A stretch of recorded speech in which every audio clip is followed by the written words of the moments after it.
The following stories were submitted by real people. Some of them I still think about, and a few of them I wish I had never read at all. The first one came from a man in Columbus, Ohio. He worked overnight at a warehouse. He sent it in about 4 months ago, and I have been sitting on it because I needed time to think about how to tell it right. He said I could share it, but he did not want his name used. He said, and I am quoting him directly here, that he does not talk about it anymore because every time he does, he ends up lying awake all night. I don't remember what I was doing with my hands when it happened. That is the part that still gets to me. I remember everything else. I remember the exact color of the concrete floor under the overhead lights, that particular flat gray that looks almost green after you have stared at it for hours. I remember what the air smelled like back there in the freight section, machine oil and cardboard dust, and something faintly sweet I never identified, probably something that had spilled at some point and dried into the floor. I remember the sound the metal shelving made when the building settled, that low groaning shift that moved through the whole warehouse like a slow wave maybe twice a night. I remember all of that with complete clarity. But what I was doing with my hands in the moment I turned around and saw him standing there at the end of the aisle, I cannot tell you. Every time I go back to that moment, my mind goes blank. Like the memory itself refuses to stay still. I need to back up. Because what happened that night did not begin with him standing there. It began much earlier and much smaller, with something I looked at and explained away when I absolutely should not have. I was 31 at the time this happened. I had been working the overnight shift at a freight fulfillment warehouse on the east side of Columbus for almost 2 years. The shift ran 11 at night until 7 in the morning. The building was enormous, one of those metal warehouse structures they put up fast in the 90s, the kind that seems bigger on the inside than it should be from the outside. 30-foot ceilings. Rows of shelving that went back so far the far end got hazy under the fluorescence. Loading bays along the south wall, always cold near them even in summer, ice around the door frames in winter.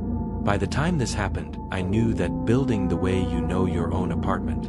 Every sound, every smell, every light that flickered and which ones had always flickered and which ones were new. I knew all of it. Overnight was usually 4 or 5 of us covering different sections. The building was large enough that you could genuinely work your entire shift without more than 2 or 3 encounters with another person. My section was the back third, past the loading bays, where the heavy freight pallets got staged before going out on the morning trucks. It was the quietest part of the building. Furthest from the front entrance, furthest from the break room and the supervisor's station. You could go an hour back there without seeing another soul and nobody would think anything of it. That was just how it was. The night this happened was a Tuesday in February. Cold enough that there was ice in the loading bay door frames and the concrete near the bays was damp from condensation. I had come in at 11, clocked in, grabbed my cart and my scanner, and started my section. The usual routine. Pulling orders, scanning barcodes, moving freight, checking it against the manifest. Physically demanding work, and I had always liked that about it. It did not leave you much room to be in your head.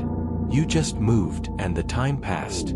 I had my earbuds in, one side only the way we were required to, the other ear open for the scanner beep and the PA system. The PA crackled occasionally with traffic from other sections of the building. The fluorescents hummed. The building groaned once around midnight the way it always did when the temperature outside dropped. Everything completely normal. Nothing out of place. An ordinary night. It was around 1:30 in the morning when I noticed the loading bay door was open. Not wide open. Maybe 3 inches, 4 at most. One of the rolling freight doors on the south wall, the kind with the heavy rubber seal at the bottom and the manual chain pull on the side. It was standing open just enough that a thin line of cold air was coming in along the floor.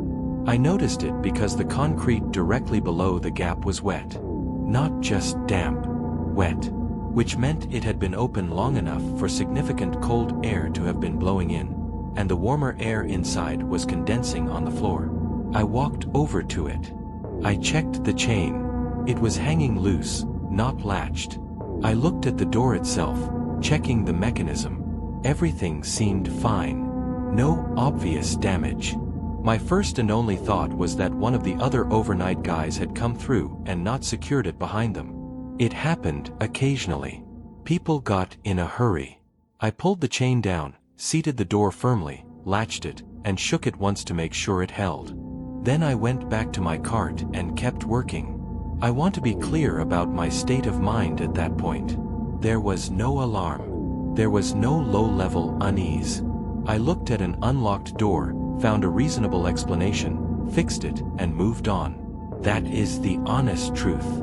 I did not think about it again for the next 40 minutes. About 40 minutes later, I needed to go to the staging area at the far end of my section to get a pallet jack. The staging area was a wide open concrete space at the back of the freight section, maybe 60 feet by 40, where the big pallets sat waiting. I walked down the main aisle and turned into the staging area, and that is when I saw the hard hat on the floor. It was just sitting there in the center of the staging area, by itself.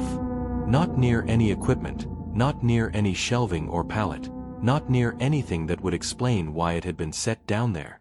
Just on the concrete in the middle of the open space. Yellow. Standard issue construction style hard hat, the kind we all wore. I picked it up and looked inside the rim. No name. Some people labeled theirs, some didn't. I turned it over. It was in normal condition. I set it on the nearest shelf and figured whoever had dropped it would come back for it. I got my pallet jack and started back to my section. And here is the moment I want you to pay close attention to, because this is the one that I keep returning to. I was walking back up the main aisle with the pallet jack, and as I passed the loading bay door, the one I had latched 40 minutes before, I stopped. The chain was hanging loose. The door was open again. Same 3 inches. Same gap. Same cold air along the floor. I stood there looking at it for a long moment. My first thought was that I had not latched it properly and it had swung back. My second thought was that someone had come through after me and not secured it. My third thought, the one that arrived quietest and that I pushed away fastest, was that neither of those things made sense. I had checked the latch. I had shaken the door. And if someone had come through after me, I would have heard it. The freight doors are not quiet. I latched it again. I tested it more carefully this time. I picked up my radio and called out to the floor, asking if anyone had been in the back freight section in the past hour. 2 different guys came back. Neither of them had been anywhere near my end of the building all shift. The supervisor had not been back there either. I stood holding the radio for a moment. My chest felt tight in a way that had no specific name yet. I told myself the latch mechanism was faulty, that the weight of the door was pulling the chain loose somehow, that there was a mechanical explanation I just wasn't seeing. I kept working. I kept working for another 20 minutes. And then I heard the footsteps. I want to describe this as carefully as I can because this is the part that I have replayed in my head more times than I can count, trying to find a rational explanation that holds together. I was 3 rows deep in the shelving, crouched down at the lower level pulling a scan, when I heard them. Footsteps. Clear and distinct and on concrete, 1 row over to my left. Moving from the staging area end toward the front of the building. Slow. Deliberate. Measured. With a specific unhurried pace that immediately felt wrong before I could articulate why. Here is the why. When someone walks through a warehouse on a normal shift, there is a rhythm and a weight to it. You know it. You hear it 50 times a night and you absorb it the way you absorb any ambient sound of a place you spend a lot of time in. These footsteps had the rhythm but not the weight. They were too light for the pace. And they were too slow.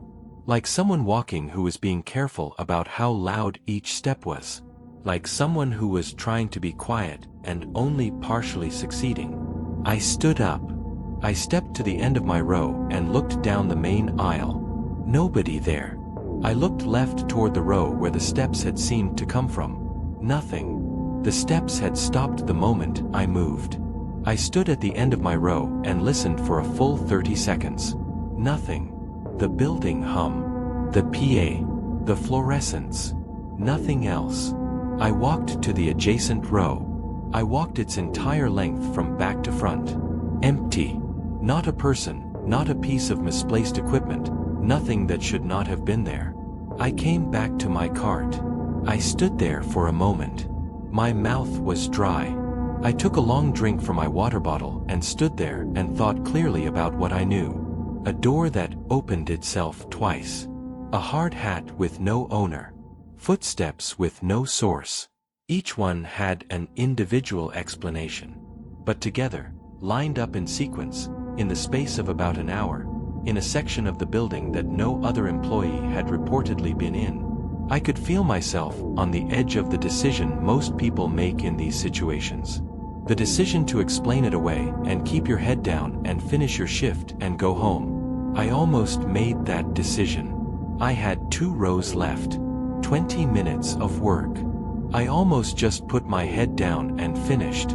I was halfway down the second to last row when I turned around to reach something on the shelf behind me, and he was standing at the end of the aisle. He was approximately 60 feet away.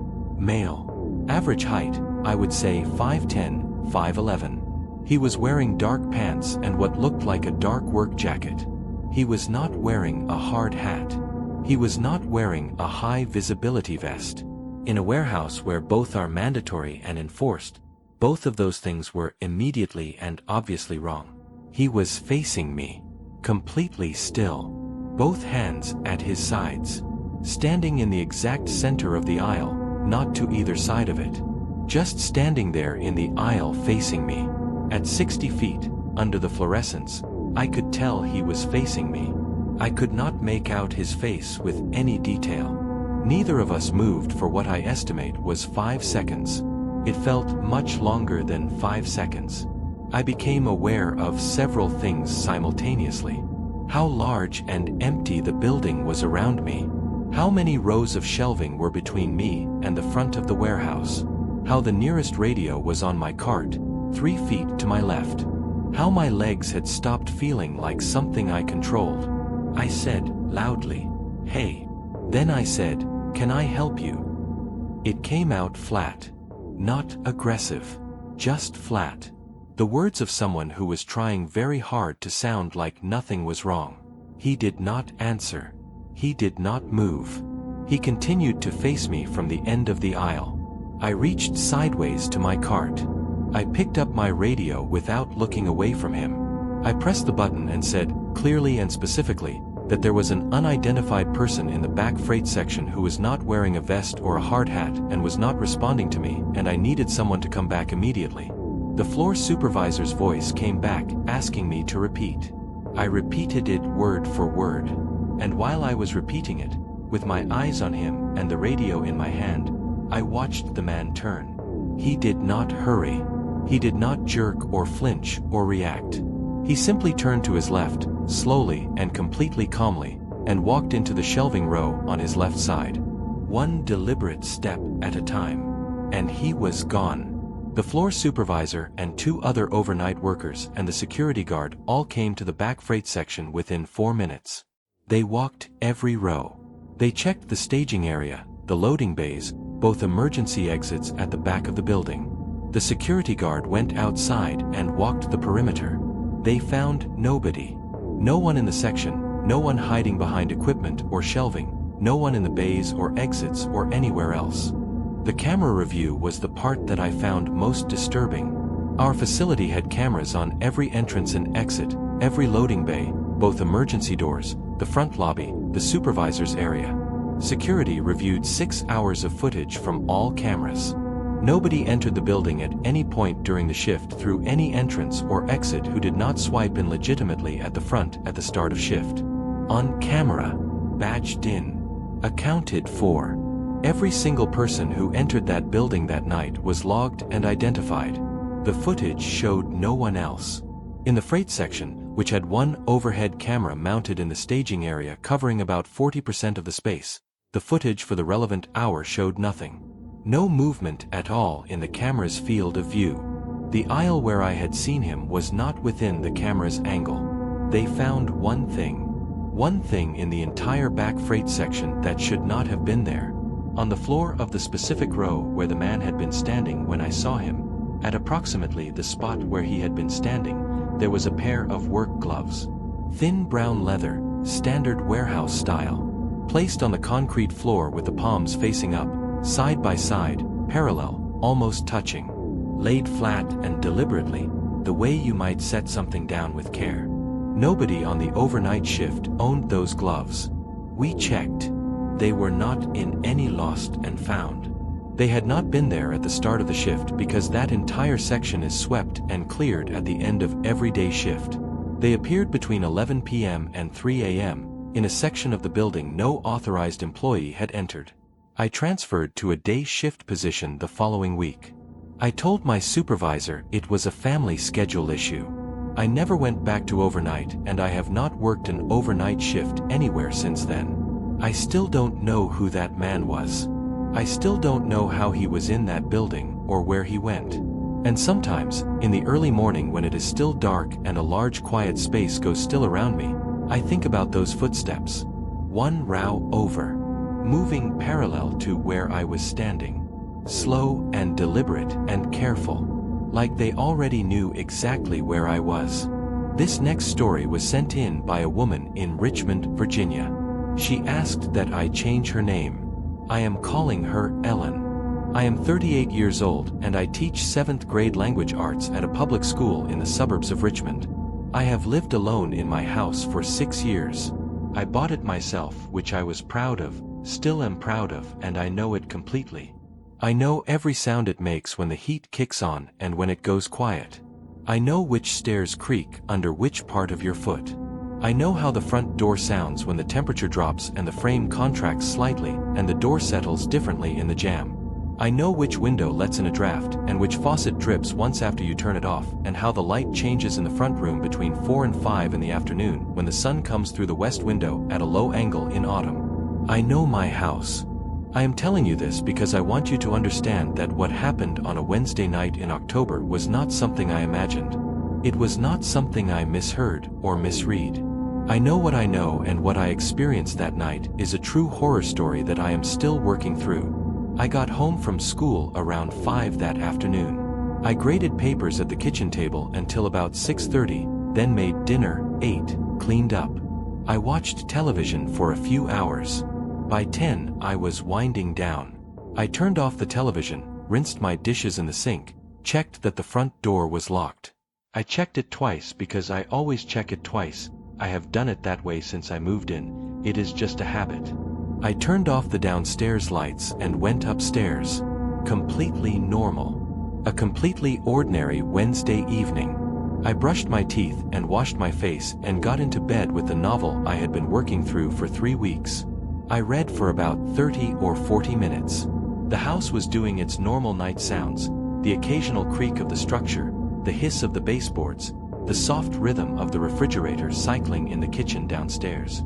I turned off my bedside lamp at approximately 10:40 and settled in for sleep. I did not go right to sleep. I rarely do. I lay there in the dark going through my week, mentally, the way you do, thinking about the lesson plan that needed adjusting and the parent email I needed to send and the groceries I was running low on. Normal background processing. Nothing wrong with anything. I am going to tell you about the smell before I tell you about the sounds, because I think the smell was actually the first wrong thing and I did not treat it as wrong. About 15 or 20 minutes after I turned the light off, while I was still lying awake going through my mental list, I became aware of a smell in the room. Faint. Very faint at first. Old cigarette smoke. Not fresh, not like someone had just lit a cigarette. More like the smell that lives in a smoker's jacket or hair. The kind of smell that has soaked into fabric or skin over years. Very faint. Barely there. I sat up and sniffed the sheets. Nothing from the sheets. I got up and stood in the room and tried to locate it. I walked to the doorway and the smell seemed slightly stronger in the hallway. I walked the upstairs hallway and went into the bathroom, the linen closet, the spare bedroom which I use as a home office. I could not pin it down. It was just a faint ambient presence in the upstairs air that had not been there an hour ago. I told myself the neighbors had been smoking on their porch and it had found its way into the attic vent somehow.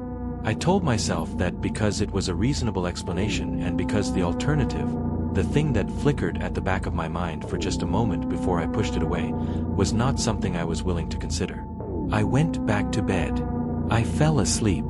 I woke up at 11:30 and the room was dark and the house was quiet, and for a moment I lay there in that comfortable fog of not quite knowing if you have been asleep for 10 minutes or 3 hours. And then from the room beside mine, through the wall, I heard something. It was a low sound, contained and rhythmic, and I could not immediately name it. Not a creak. Not the pipes. Something with more intention than that. Like the careful shifting of weight in a small space. Like something making itself comfortable and trying to be quiet about it. I lay completely still with my eyes open in the dark, and I listened to this sound coming through the wall of the room next to mine, and I tried very hard to find an explanation for it that did not require me to get out of bed.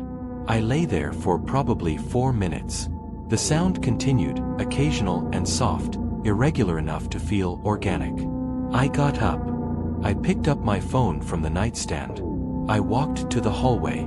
The hall was dark. I stood in front of the office door, which was closed the way I always leave it, and I put my ear close to the surface of the wood. The sound stopped. Like a switch had been thrown. Like whatever was making that sound knew I was on the other side of the door. I want to be honest about what I felt in that moment. I felt, more clearly than I have felt almost anything in my adult life, that there was something on the other side of that door. Not a vague feeling. A certainty that landed in my body like cold water. I could feel it the way you feel when you are being watched, except the watcher was 3 inches away on the other side of a hollow core door. My hand was on the knob. I held it there for a full 60 seconds. Then I called 911. The dispatcher was calm and kept me calm, and an officer arrived in approximately 11 minutes. He was thorough. He went through every room on the ground floor first, then came upstairs. He checked both bedrooms, the bathroom, the linen closet. He checked the office last. He looked in the closet. He checked the window, which was locked from the inside. He came back out to the hallway where I was standing and said the house was clear. He said it with the quiet certainty of someone who has done a lot of these calls and found a lot of empty houses. I thanked him. I walked him out. I locked the door. I did not sleep the rest of the night. I sat in the kitchen with every light on and made tea I didn't drink and waited for morning. In the morning I was in the office getting set up to grade papers before school when I rolled my desk chair back from the desk to get a better look at a student's essay. And that is when I saw it. In the space under the desk, pressed against the back wall, in the exact area where the chair normally sat, the carpet was flattened. 2 long parallel impressions, side by side, roughly the length and width of a person curled up on their side. The carpet had been pushed flat and was only slowly beginning to rise back. As though someone had been lying there for a long time, pressed into the space under my desk with their back to the wall, in the gap where the chair usually sat, facing the wall. While I was in bed, while I walked the hallway, while the officer searched the room with me standing in the hallway outside, he had not looked under the desk. He had checked the closet and the window. He had not looked under the desk. I do not know how they got out. I do not know if they left during the officer's search or after. I do not know how they got in. Every door and window in that house was locked when the officer arrived, including the office window, which was locked from the inside. I changed all the locks the next morning and had a security system installed within 3 days. I notified my neighbors and the local police non-emergency line. They found nothing useful. No one in the neighborhood matched any description because I had no description. I had only flat carpet and a smell that should not have been there. Here is the final detail. And I want you to sit with this one for a moment. About a week later I was dusting the office, which I had been doing more obsessively since then, and I noticed something on the inside of the window frame. The inner sill, that narrow painted wood ledge on the inside of the window. There was a thin layer of dust on it, the way dust settles on any horizontal surface in a room that doesn't get opened much. And in that dust there were marks. Not smudges. Deliberate marks. like fingers had pressed into the dust on the inner sill from below. From someone crouching or kneeling at the window looking out. The marks were small, narrow and small, smaller than an adult's hand, with thin spacing between the fingers. The dust had resettled partially in and around the impressions, which meant those marks had been made a while before I found them. Not in the last week. Before that. Possibly long before that. I moved out the following spring. I sometimes wonder how many ordinary Wednesday evenings I sat downstairs watching television and grading papers while someone was upstairs in my office in the dark, lying under my desk, watching through my window into my yard and my street and my quiet, ordinary neighborhood, looking out, the way a person looks out a window from the inside when they want to see without being seen. The next story is from someone who was driving alone at night across Montana. This is one of the ones I categorize as a disturbing true story that I cannot explain, no matter how many times I read it. She submitted it about 2 months ago. She mentioned in her message that she had never told the full version of this to anyone, not even her family, because every time she got close to the part with the window she stopped being able to speak. She said writing it down was easier. I am glad she did. I was 26 years old and I was driving from Seattle back to Minnesota where my family lived. I had just left a job that hadn't worked out and I was making the drive in 3 days.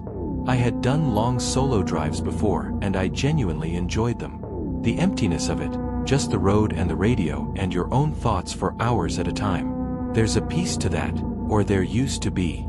This happened in eastern Montana, late October, close to midnight. The highway was one of those long 2-lane stretches through genuinely empty country. No towns, no exits, no buildings visible from the road.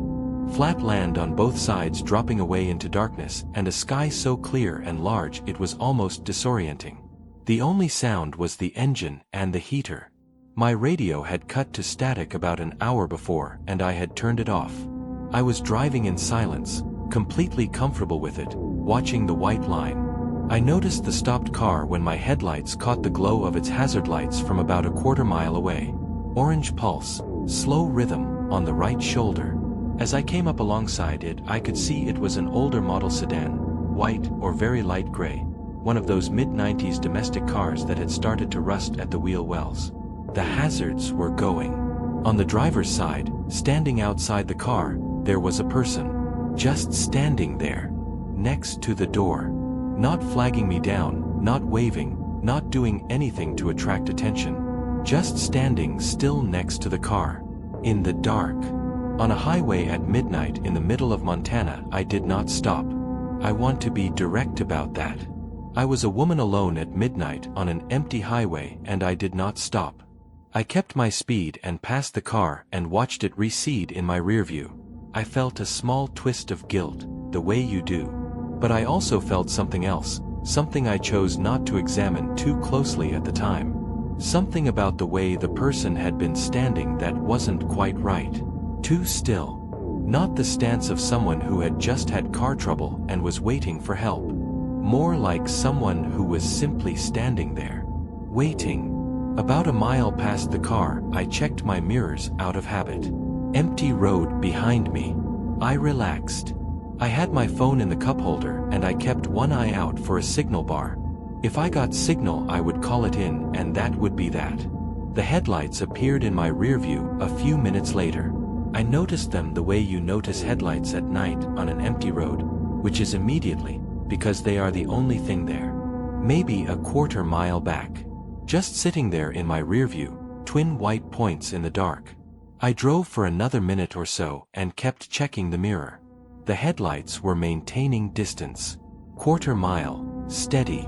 Not gaining on me, not falling back. Matching my speed exactly, I told myself it was another driver. Of course it was another driver. Montana has people in it and they drive at night. I told myself this clearly and logically, and I believed it for about another 2 minutes. Then I sped up. Not dramatically. I let my speed creep up to about 75 on a highway where I had been doing 65. I held that for a while and then checked my mirror. The headlights were still a quarter mile back. I came back down to 65. The headlights stayed at a quarter mile. I tried 78 for about 30 seconds. Quarter mile. I coasted down to 60. Quarter mile. Whatever was behind me was matching my speed within what seemed like a few miles per hour in either direction, maintaining the same following distance regardless of what I did. I want you to understand how empty that road was. There were no exits to pull off on. No buildings, no rest stops, no lights anywhere except my headlights and the twin points in my mirror. Just the road going forward and the dark on both sides and whatever was behind me maintaining its perfect distance. My hands were on the wheel, and I was very carefully not panicking. I was also very carefully thinking. The person at the stopped car had been standing outside the car, which meant the car was stopped, which meant it probably wasn't running, or at least wasn't in a state to be driven. So the headlights behind me were not that car. That was logic. I held onto that. But I also thought about how long those headlights had not been there before they were there. I had been driving for at least several minutes after passing the stopped car before the headlights appeared. That was not nothing. I saw a sign for a town in 8 miles.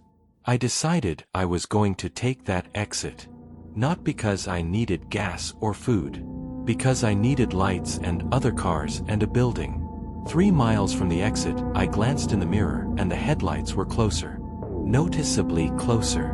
Not a quarter mile. Half that at most. I had not changed my speed. They had closed the gap without me noticing when it happened. I accelerated. I got up to 80 and held it. They stayed with me. 85. Still there. I could see now that it was a single vehicle, dark-colored, sitting lower than a truck. A car. Just a car with its lights on, following me at 85 miles per hour in the dark in the middle of Montana at midnight. I took the exit without signaling. I went onto the ramp faster than I should have and felt the tires grab. I came off the ramp and turned immediately left into the first lit parking lot I could find, which was a 24-hour truck stop with pumps and a lit canopy and a handful of other vehicles in the lot. I pulled into the brightest area I could find, directly under the pump canopy lights, and I stopped. I sat and watched the highway overpass. Watched the exit ramp. For 2 solid minutes I sat and watched for headlights coming off that ramp after me. Nothing came. I watched the road that ran past the truck stop. 1 car went by, a pickup, didn't slow down. No one followed me into that lot. I went inside. I sat at the counter and ordered coffee and a piece of pie that I didn't touch, and I sat there for almost an hour. The counterman was friendly and didn't ask questions. I was grateful for that. I texted my sister and told her I was making a stop and that I was fine. I did not tell her why. When I finally felt steady enough, I went back out to my car. I did what I always do before I drive. I walked around the car. Front bumper, passenger side, back, driver's side. It's just a habit from an old road trip rule someone taught me years ago. Check your car before you get back in, especially at night. The passenger side rear window had a smear on it that had not been there in Seattle. I stopped when I saw it. I had cleaned that window before I left. I was meticulous about that window because of how I used it as a backup camera when I was parallel parking. The glass had been clean when I left Seattle. I was certain of it. And now there was a single smear on the outside of the glass at about shoulder height for an average-sized person. The kind of mark that gets left when someone leans against the glass. When someone puts their face or their hand to the glass and leans their weight into it. I had not stopped the car. I had not gotten out. From the moment I left Seattle to the moment I pulled into that truck stop, I had not exited the vehicle once. Not for gas, not for food, not for anything. That smear was not there when I left Seattle. It was there when I came out of that truck stop. I cannot explain it. I have tried. I have thought about it for 3 years. I drove the rest of that trip in daylight only, stopping at motels before dark each night. I have never done a solo overnight drive since. Every time I pass a car on the shoulder at night with its hazard lights blinking and someone standing very still beside it, I keep moving. I keep my speed. I watch my mirrors. And I do not stop. One more thing. I looked up the stretch of highway where I passed that stopped car, because I wanted to know if there was any record of anything in that area. I was not expecting to find anything. I found a forum post from about a year before my drive. A man who had been driving that same stretch of highway wrote that he had passed a stopped car at night with the hazards on. Someone standing beside it. He had not stopped. About 3 miles later, headlights appeared behind him. He said they followed him for almost 40 miles before he reached a populated area, and the lights finally turned off at an exit. He had gotten out at a rest stop and found a smear on his passenger window. He said it looked like a handprint pressed flat against the glass. He had posted this asking if anyone else had experienced something similar on that highway. Nobody had replied. This next story was sent in by someone who was babysitting 2 children in North Carolina when something came through the window. She was 19 at the time. She is in her mid-20s now, and she says she still checks every lock in a house before she sits down anywhere, and she says that is something she will probably do for the rest of her life. I was a freshman at a state university in North Carolina when this happened. I had been babysitting since I was 15 and I was good at it. Reliable. The kids liked me. I took it seriously. The family I watched for most often during my freshman year had 2 kids, a 4-year-old girl named Lily and a 7-year-old boy named Marcus. Their parents were both professionals, and they went out on weekends and occasionally on weekday evenings. Nice house in a good neighborhood, about 15 minutes from campus. I had been there enough times that I knew the routine completely. I knew where everything was, I knew the kids' schedules, I knew the alarm code and the emergency contacts and where the first aid kit was. It was as familiar as any workplace I had ever had. On the night this happened, the parents were going to a dinner. They told me they would be home by 11. I arrived at 6:30, got Lily fed and bathed and into bed at 8, got Marcus settled with a book and his bedside light on at 8:30. By 9, I was on the couch with my homework and the television on low. The house felt completely settled and ordinary.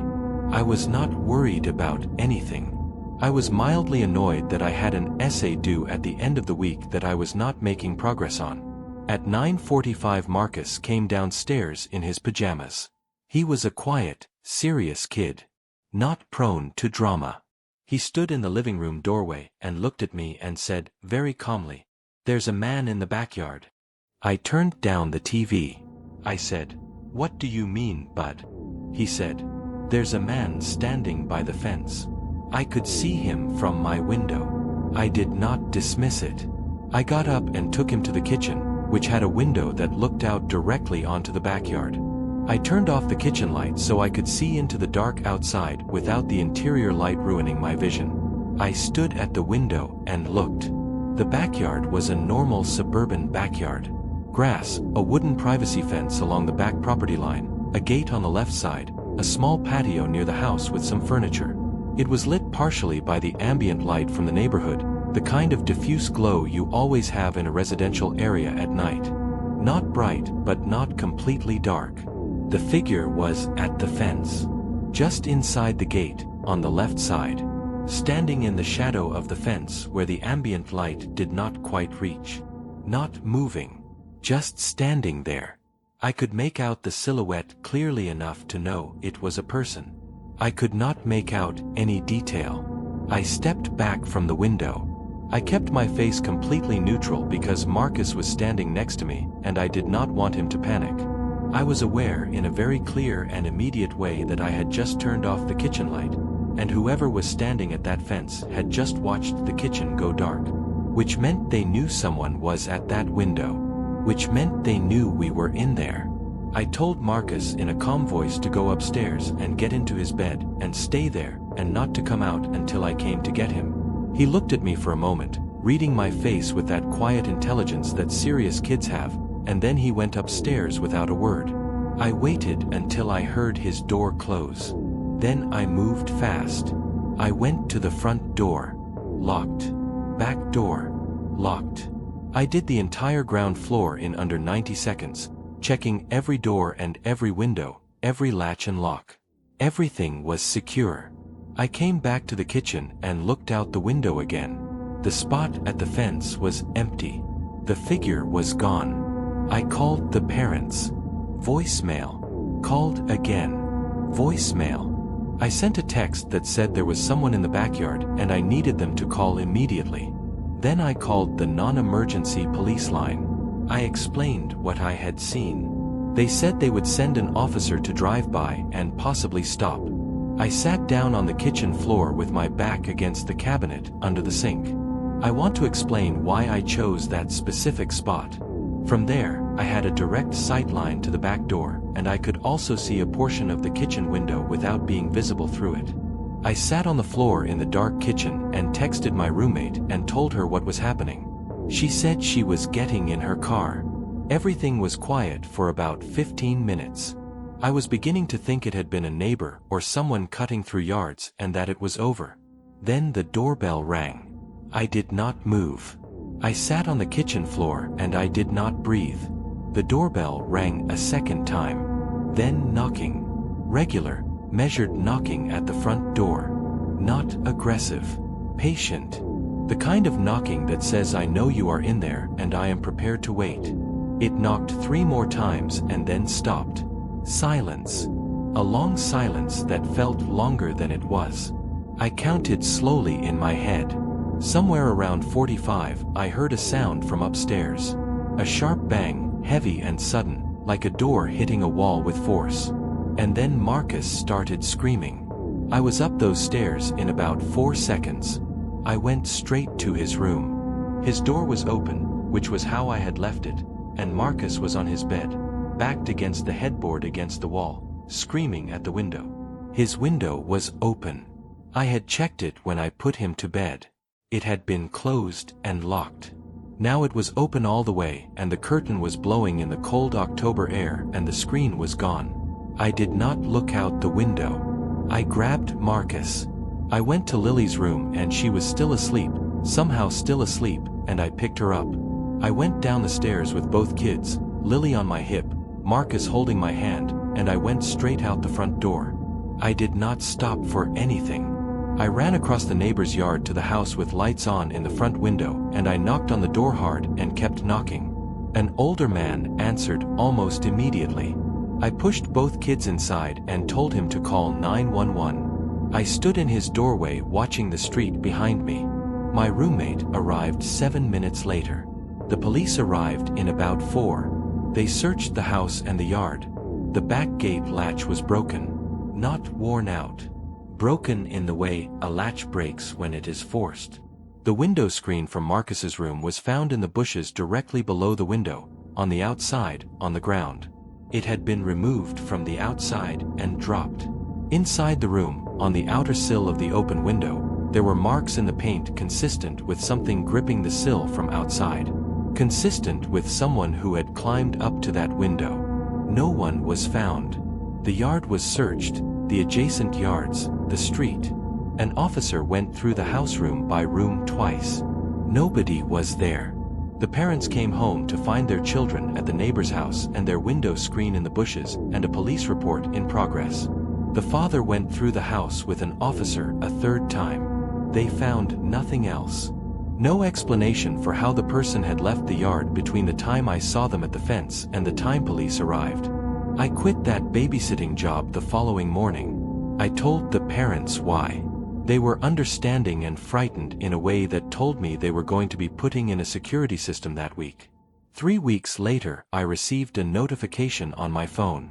Someone had tagged me in a photograph on a social media account I barely used, one I had created my freshman year and mostly forgotten about. My profile was set to public. I clicked on the notification. The photo was taken from outside a house. At ground level, looking up at a lit window. The window of the family's living room. I was on the couch in the photo, clear as anything. The TV light was on my face and you could see exactly what was on the screen. You could see the remote in my hand. You could see my shoes on the floor in front of the couch. You could see the kids' toys in the foreground. The account had been created 2 days before the photo was posted. There were no other posts. No followers. No profile photo. I screenshotted it and reported it before it was taken down. I brought the screenshot to the campus police and they referred me to the city police, who ran down the account to a temporary email address created through an anonymizing service. Dead end. I don't know how many times someone had been in that yard before the night Marcus saw them. I don't know how long they had been watching through that window on previous visits, on evenings when I sat on that couch thinking I was alone. I don't know if they had been to that house when I wasn't there. I don't know what they wanted. What I know is this: check your locks. Every single one. And if a child, any child, comes to you in a quiet, calm voice and tells you there is someone in the backyard, do not ask them what they mean. Do not hesitate. Believe them immediately. Get the children. Get out of the house. There will be time to figure out the rest later. The last story tonight was submitted 6 days ago. It is the most recent one I have received, and it is also the one I have found myself thinking about at night. It is also the shortest. That is deliberate. Some things do not need a lot of words. I am 34 years old. I live in a mid-sized city in Ohio. I work in information technology for a mid-sized company. I am telling you these things because I want you to understand that I am a person who deals in logic and systems. I am not someone who is prone to imagining things or reading significance into ordinary events. I am methodical. I look for explanations.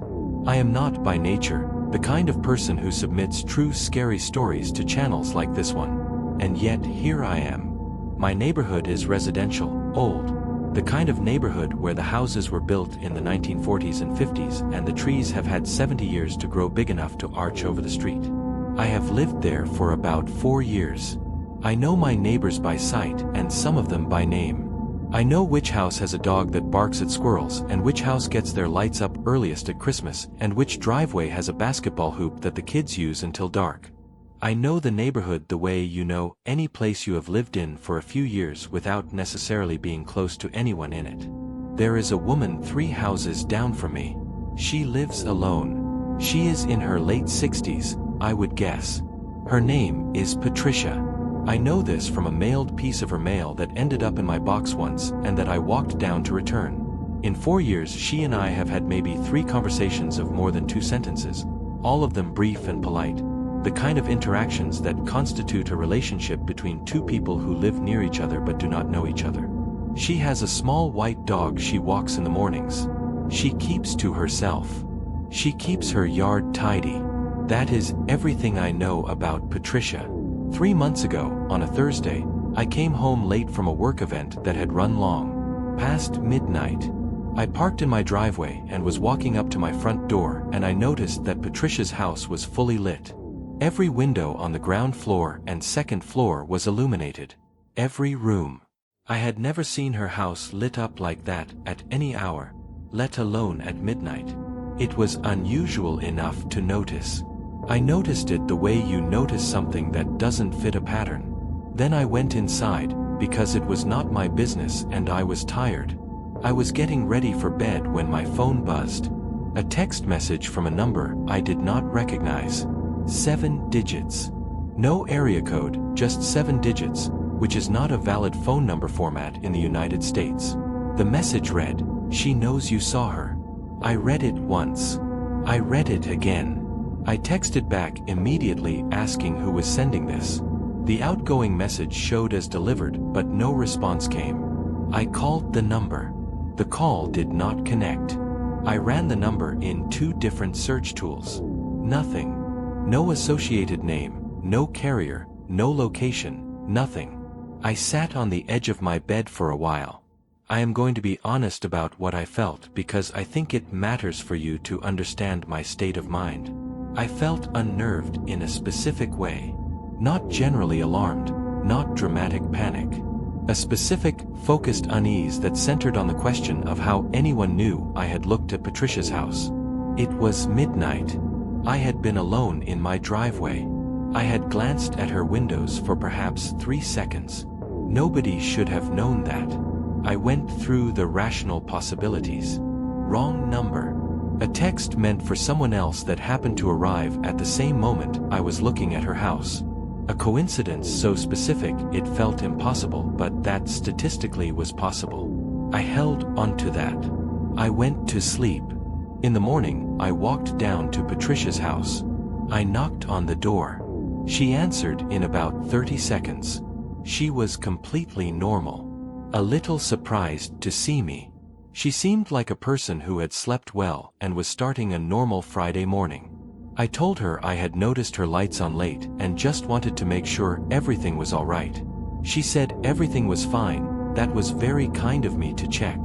I walked home that I left it alone for a week. Then 2 weeks. I did not think about it every day, but I thought about it regularly. The timing, the specificity. She knows you saw her. I kept returning to the question of what that meant. Not just that someone had seen me look, which was unsettling enough, but the phrasing. She knows. Not she saw you. She knows. As if the knowing was something more than visual. As if it described an awareness that had no required mechanism. On a Thursday again, 3 weeks after the first night, I came home late. Different work situation, but late again, similar time. I parked and got out of my car and started up my driveway. Patricia's house was dark this time. Every light off. The street was quiet. I was almost at my front door when something made me stop and look down the street. She was standing in her front yard. Not on her porch. In her yard. In the dark. In what looked from that distance like a house dress or housecoat, light-colored. She was facing my direction. She was not moving. She was not walking the dog. The dog was not with her. She was simply standing in the dark of her front yard at midnight, facing the direction of my house. I raised my hand. Just a wave. The automatic social reflex of acknowledging a neighbor. She did not wave back. She did not move. She continued to stand there, facing me, in the dark. I went inside. I locked the door behind me. I stood in my front hallway for a moment. Then my phone buzzed. Same format. 7 digits. No area code. I stared at the screen for a moment before I opened it. It said, "She says you should stop coming to the door." I have not knocked on Patricia's door since. I see her occasionally. She walks the dog in the mornings. She waves at me now when we happen to see each other outside, a perfectly normal neighborly wave, pleasant and unremarkable. She does not behave in any way that I could describe to another person as strange or alarming. She is just a woman who lives down the street with her little dog. I never found out who was sending those messages. I have had no further contact from that number or any similar number. The police non-emergency line, when I eventually called, were polite and thorough and found nothing actionable. There is nothing illegal about a neighbor standing in their yard, even at midnight. There is nothing illegal about an anonymous text. There is nothing here that any system can address. What I have is this. A neighbor I cannot read who may or may not know when I look at her house. A phone number that does not exist by any technical standard. And a question I keep asking myself on nights when I come home late and park in my driveway in the dark. A question about what she knows. The other night I came home late and I forgot to check. I was distracted, I had a lot on my mind, and I was halfway up my front walk before I remembered. I turned around to look down the street. She was standing at the edge of her driveway, still, in the dark, facing me. She had her phone in her hand. The screen was lit up. She was looking at me over the top of it, and even from that distance I could tell. She was not making a call. She was not texting. She was holding the phone the way you hold a phone when you have just sent something, and waiting to see if it arrives. My phone was in my pocket. I went inside without checking it. It is still sitting on the kitchen counter unread. I have not opened it yet. I wanted to tell this story first. I do not know if I am going to open it. I have been sitting here for a while now thinking about what she knows and what she is waiting for, and why the messages always arrive at the exact moment I am looking at her house or thinking about her door. I keep coming back to that. The timing. Every single time the timing is exact. Which means one of two things, and neither of them is something I am able to sit comfortably with. The first is that it is a coincidence. That the texts arrived at those exact moments entirely by chance, and my brain, being a pattern-finding machine the way all human brains are, retroactively connected them to what I was doing at that moment and built a narrative around it that feels meaningful but isn't. That is the rational explanation. I deal in systems and logic, and I know that coincidences happen and that they can be startling in their specificity. The second is that whoever is sending those messages knew exactly what I was doing at exactly the moment they sent them. Which means they were watching me. At midnight. From somewhere with a sight line to my driveway. And the only house on my street with a direct sight line to my driveway at that angle is hers. The phone is on the counter. The screen is dark. I am going to finish this account and send it in, and then I am going to go look at it. Whatever it says. I will tell you one last thing. I looked up my address on one of those people search sites recently. The kind that aggregates public records.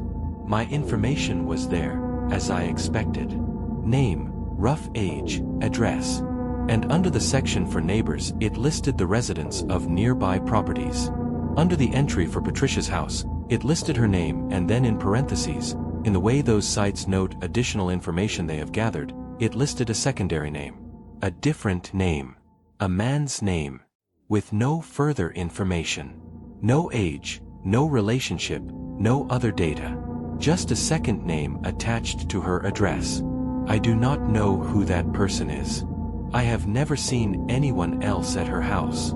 In 4 years I have never seen a second car in her driveway, or a second person in her yard, or any indication that anyone other than Patricia and her dog lives in that house. But someone does, apparently. Or someone did. And they are connected to her address in a way that a public records aggregator found significant enough to include. The phone is on the counter. I am going to go look at it now. Thank you to everyone who sent these in. If you have had an experience you cannot explain, leave it in the comments or send it to the email in the description. I read everything that comes in. Some of what gets sent to me, I wish I had not read. But I read it anyway.